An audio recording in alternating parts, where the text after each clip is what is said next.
దేవాలయమే అన్నిటికీ ఆధారం. దేవాలయంలోనే ప్రవచన మంటపం ఉంటుంది. అందులోనే సమస్త పురాణేతిహాసములు ప్రవచనం జరుగుతాయి.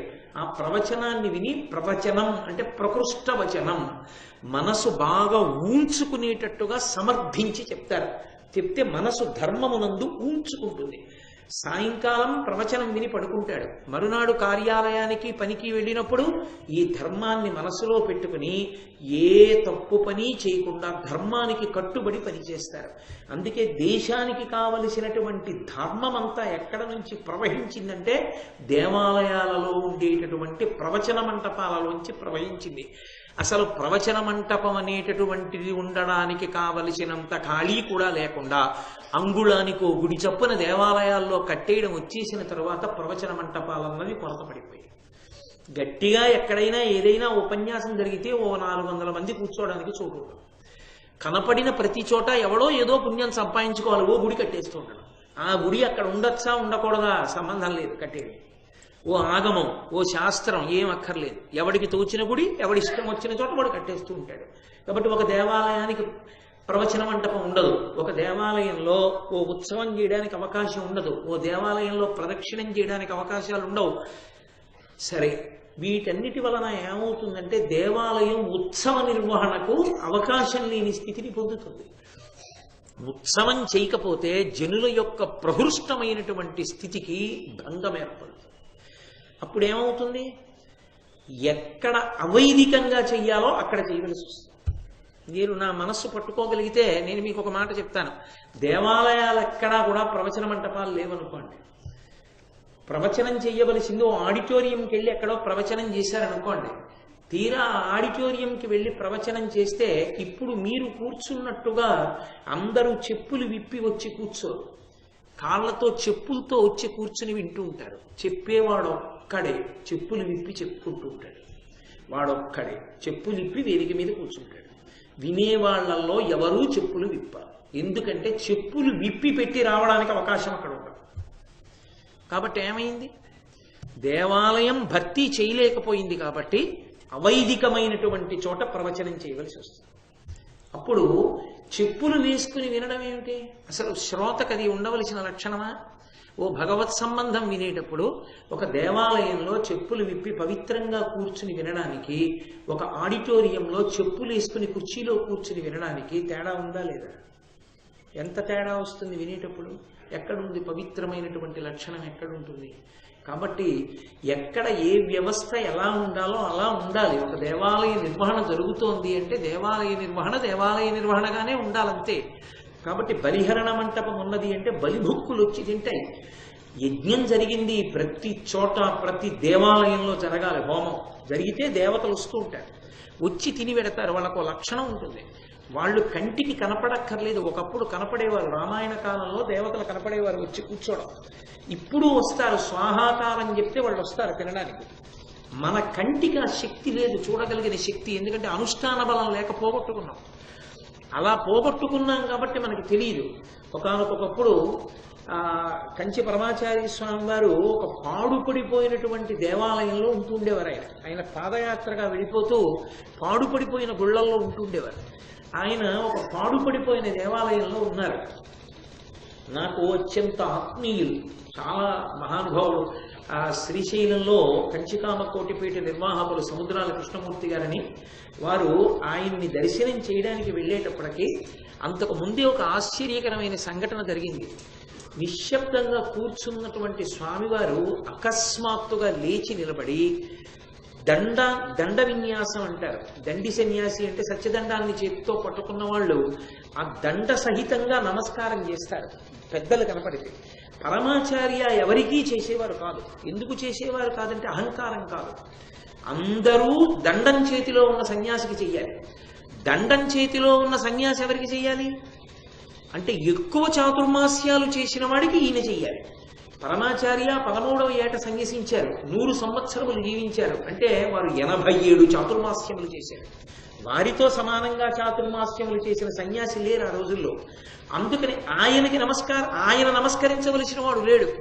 అకస్మాత్తుగా ఆయన లేచి నిలబడి దండ విన్యాసం చేసి నేల మీద పెట్టి నమస్కారం చేశారు. ఎవరికి తెలియలేదు. ఎవరికి చేశారు? ఎవరు లేరుగా, ఎందుకు చేస్తున్నారు ఇక్కడ అనుకున్నారు. తర్వాత అడిగారు ఎవరికి చేశారు. సాధారణంగా ఆయన చెప్పేవారు కాదు. స్వామి హనుమ వచ్చారు అన్నారు. ఆయనకి కనపడ్డారు, ఆయన దర్శనం చేసేవారు, ఆయనకి తెలిసేది. ఆయన యొక్క అనుష్ఠాన శక్తి, ఆయన ధర్మం అటువంటిది. వారిని మహారాష్ట్రలో పల్లకీలో తీసుకెళ్తున్నారు. ఆ పల్లకీ మోసేటప్పుడు కూడా తల్లి కామాక్షి తల్లి కామాక్షి అంటూ మొయ్యాలి. ఆ పల్లకీ వెళ్ళిపోతుంటే రెండు పక్కల తలుపులు వేసేశారు. ఆయన అకస్మాత్తుగా తలుపు తీసి బోయిని పిలిచి పల్లకీ ఆప్చేయమన్నారు. ఆపారు. వారి కిందకి దిగిపోయి పల్లకీ పట్టుకు రండి, బహుశः ఈ వీధి మనం దాటిపోయే వరకు నేను పల్లకీ ఎక్కను. ఈ వీధిలో ఎక్కడో ఎవరో ఒక మహాత్ముడి జననం జరిగింది అని నడుస్తున్నారు. ఏమిటి అకస్మాత్తుగా ఇలా దిగిపోయారని ఆయన చుట్టూ ఉన్న అంతేవాసుల్లో కొంతమంది ఒక్కొక్క ఇంట్లో అడుగుతూ వెళుతున్నారు, ఇక్కడ ఎవరు పుట్టారు, ఇక్కడ ఎవరు పుట్టారు. ఒక ఇంట ఛత్రపతి శివాజీ పుట్టిన ఇల్లు.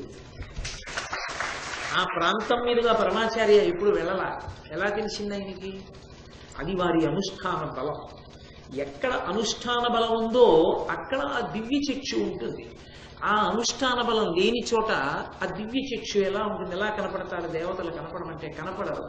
కానీ దేవతలు వస్తారు. దేవతలకు ఒక లక్షణం ఉంటుంది, వాళ్ళు వస్తే కోరిక తీరుస్తారు. వాళ్ళు ఏదో ఒక కోరిక తీర్చకుండా వెళ్ళరు. హోమం జరుగుతుంటే అందుకే యాగశాలకు ప్రదక్షిణం చేస్తారు, దేవతలకు ప్రదక్షిణం అవుతుంది.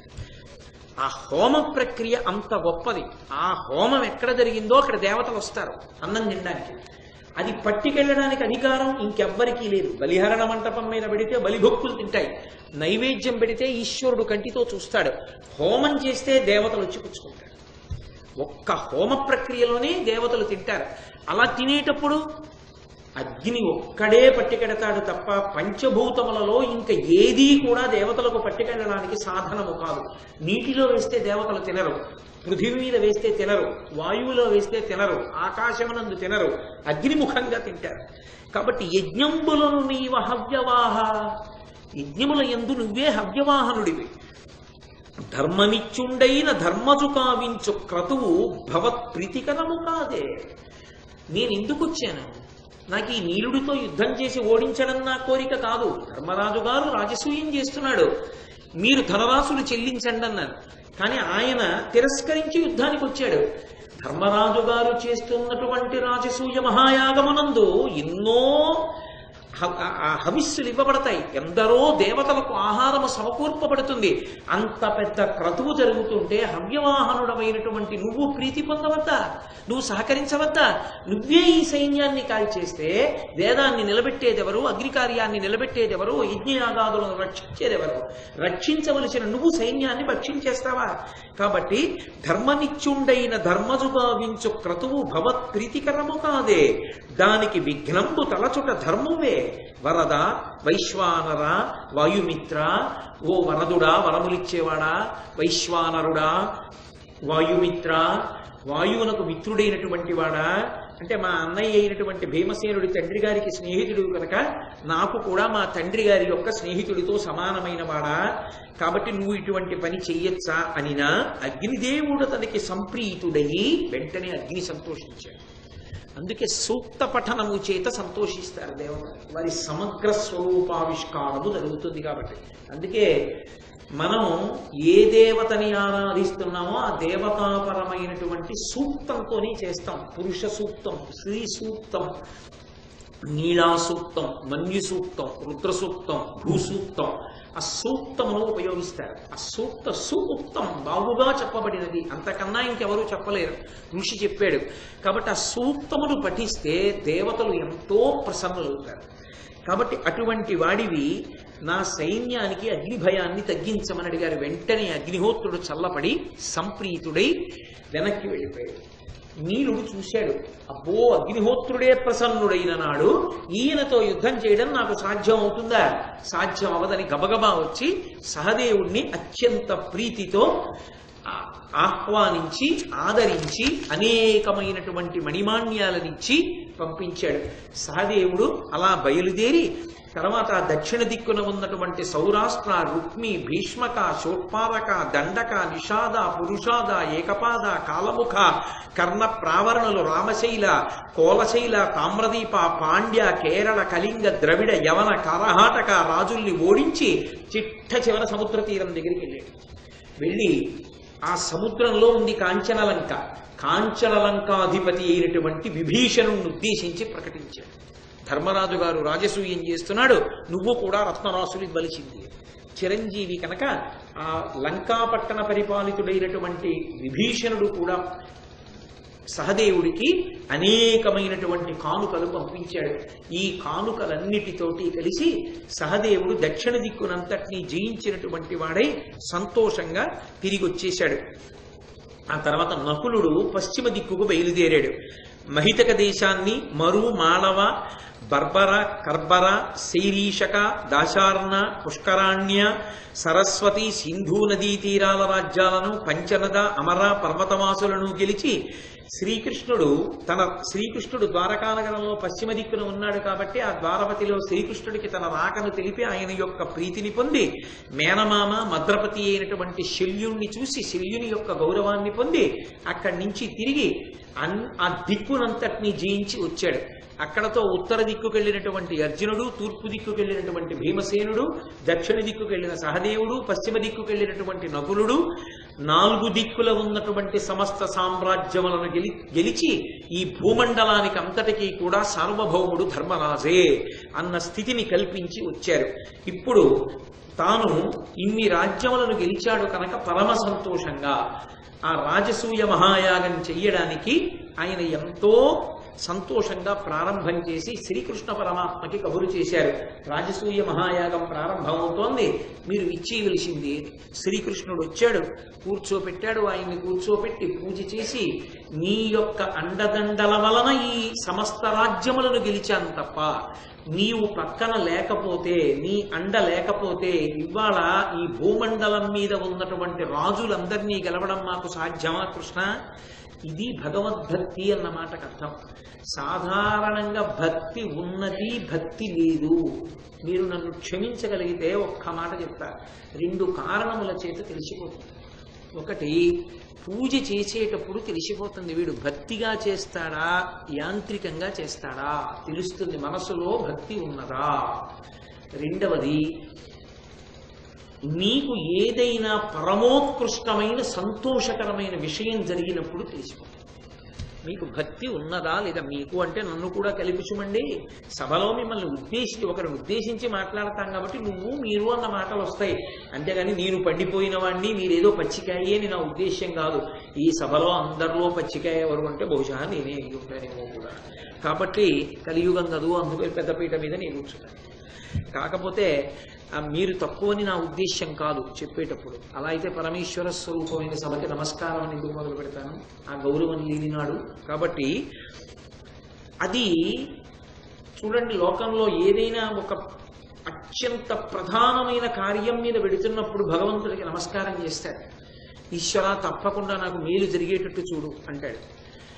ఈశ్వర అనుకోని కాలంలో నిప్పులు వచ్చాయి, 9 నెలలు నిండాక రావలసిన నొప్పులు నా కూతురికి 7వ నెల పూర్తవగానే వచ్చాయి. లోపల శిశువులు ఎలా ఉంటారో ఏమో, ఎన్నో ఆశలు పెట్టుకుంది పిచ్చి తల్లి.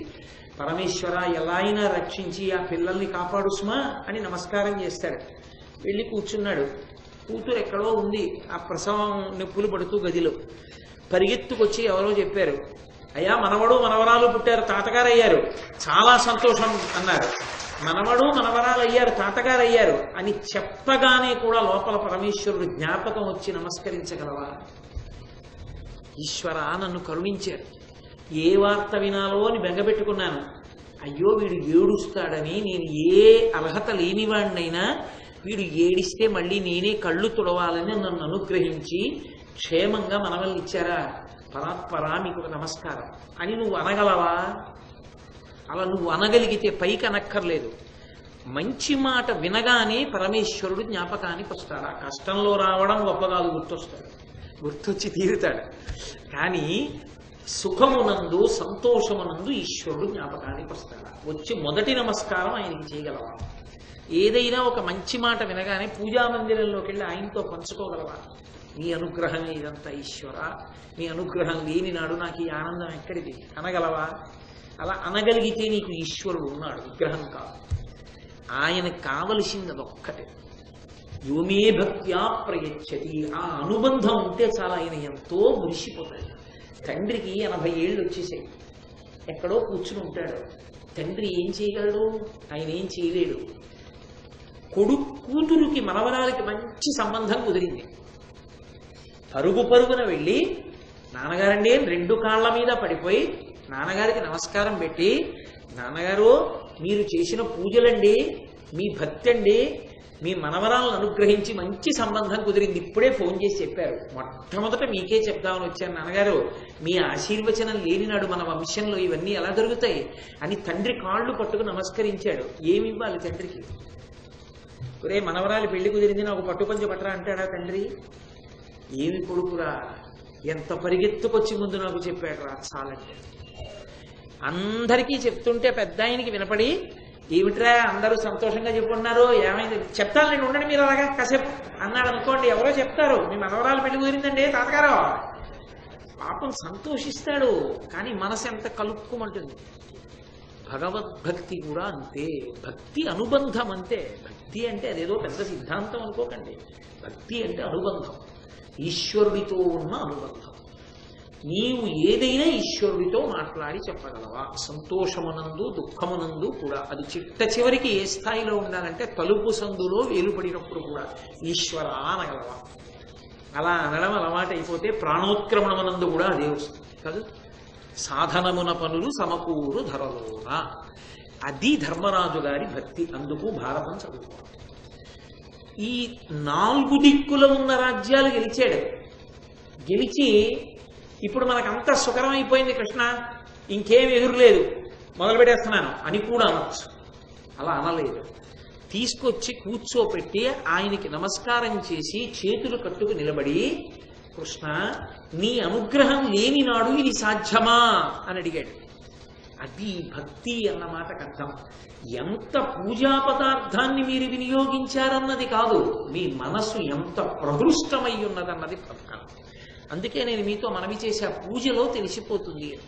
శుద్ధ ఆచమనీయం సమర్పయామి అంటాడు. ఎన్ని మాటలు విడిచిపెడతాడు నీళ్లు? ఒక్క మాట పోస్తాడు. నిజంగా నువ్వు ఆచమనీయం ఆయనకి ఇచ్చింది నిజమైతే, నువ్వు ఆచమనీయం తీసుకున్నప్పుడు 3 మాటలు పుచ్చుకున్నావా? ఈశ్వరుడు పుచ్చుకోడా? ఆయనకి 3 మాటలు ఇవ్వాలిగా. 3 మాటలు ఇచ్చేటప్పుడు ఇలా ఇలా ఇలా అంటే నువ్వు తీసుకోగలవా? ఒకసారి గుటక వేసి కంఠాన్ని దాటితే తప్ప ఆచమనంలో మళ్ళీ పుచ్చుకోకూడదు. మరి నీకు ఇలా చేతిలో పోసుకుని ఇక్కడ పెట్టుకుని చప్పుడు లేకుండా గుటక వేయడానికి కొంత సమయం పడితే, ఈశ్వరుడికి కూడా పుచ్చుకోవడానికి కొంత సమయం పడుతుందా? మరి నువ్వు ఉద్ధరణితో నీళ్లు విడిచిపెట్టేటప్పుడు ఒకసారి విడిచిపెట్టిన దానికి రెండవసారి విడిచిపెట్టిన దానికి మధ్యలో ఆ సమయాన్ని పరిపాలన చెయ్యాలా? అది లేని నాడు ఏం పూజ చేసినట్లు? మనసు ఎక్కడ నిలబడింది? నాలుక చెప్తోంది, కర్మేంద్రియం చెయ్యి చేసింది. ఈశ్వరుడు అన్నాడు నాకెందుకు అన్నాడు. ఆ ఉద్ధరిని నేను, నీ సప్తధాతువులు నేను, ఆ నీళ్లు నేను, అన్నీ నేనే. అన్నీ నేనైనా నీ మనసు పెడితే నేను పుచ్చుకుంటాను. నేను లేనివాడను కాను, కాఠిన్యము లేనివాడను, నాదని నేను అహంకరించను. నువ్వు సంతోషంగా ఇస్తే నేను పుచ్చుకుంటాను.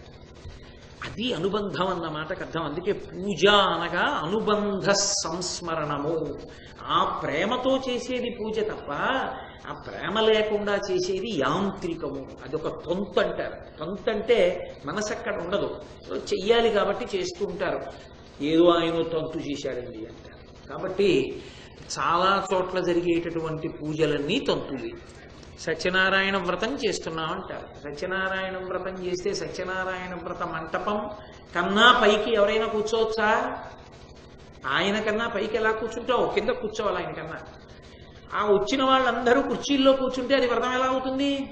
ఆయన్ని అవమానించడం అవుతుంది. అంత నీకు మోకాళ్ళ నొప్పులైతే గడప అవతల కూర్చో, మంత్రం వినపడుతోందిగా.